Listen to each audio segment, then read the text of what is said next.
psychological point of view, it's herd think, isn't it? And that leads me to a question that when we speak of collectivism, a lot of people may not really have their teeth into what that word means. I mean, ultimately what we're talking about here, the secret is the death of individuality, is it not?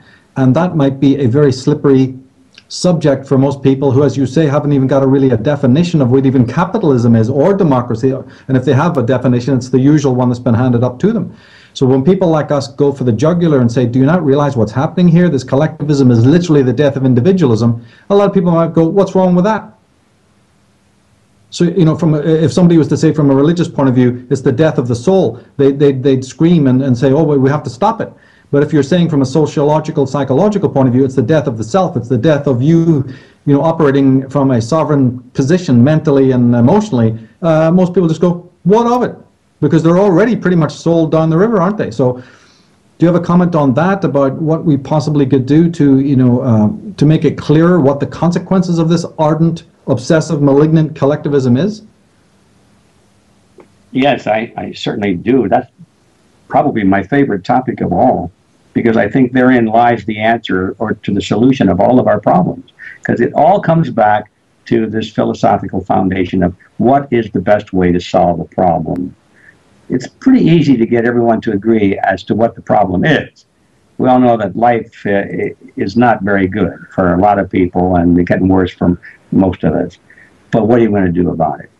And you know, you start talking, as we are here, about individualism being superior to collectivism, that personal rights are the only thing that exists. There are no such things as group rights.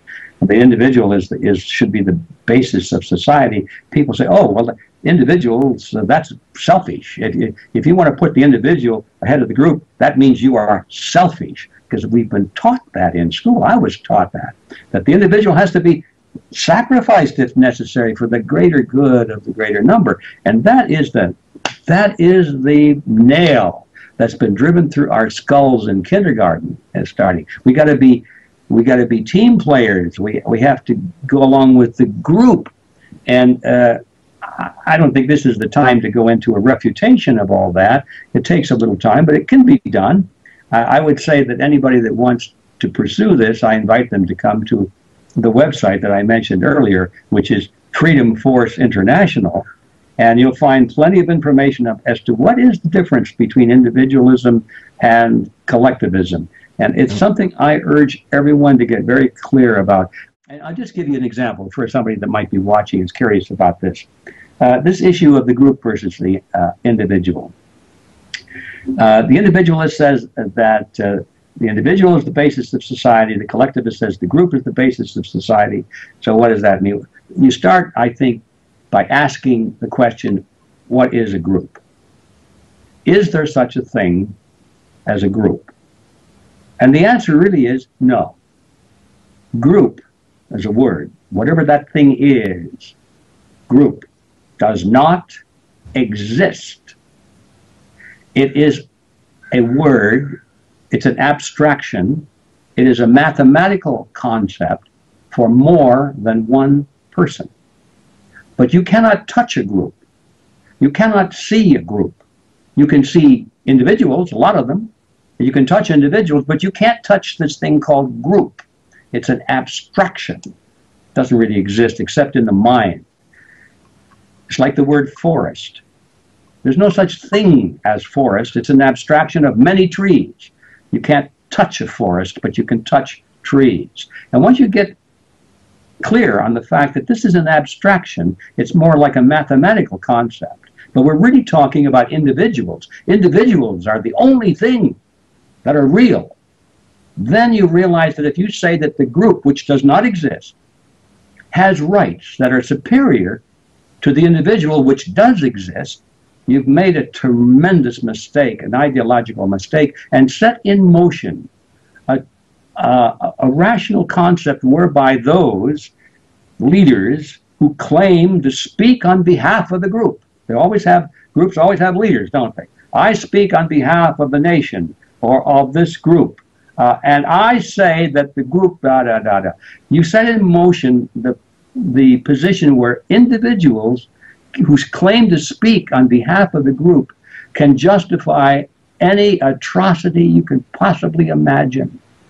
All atrocities of history, most atrocities of history, especially in modern history, are justified that, well, it was necessary for the greater number. It was necessary for society. And some combination of words like that. I mean, just because you're an individualist doesn't mean you have to move your piano alone. You cooperate with people. It's in your own self-interest to cooperate willingly. And free people find amazing ways to cooperate with each other. They form groups, they form organizations, they form teams. But where that voluntary cooperation becomes collectivism is at the point where coercion is interjected into it. Now, if you all agree that you're going to do something and you're free to not do it, now you have a system based on individuals making a choice, free to make a choice, and they cooperate together. And it works, doesn't it? There's two kinds of collectivism. There's the collectivism with the big C and the small c. There's a certain ebb and flow, daily interactivity, needs of all sorts in a mercurial social sense. But those can be met, even the sexual ones or even just daily ones. All of these needs can be met by the ebb and flow without necessarily a man losing his core sense of identity.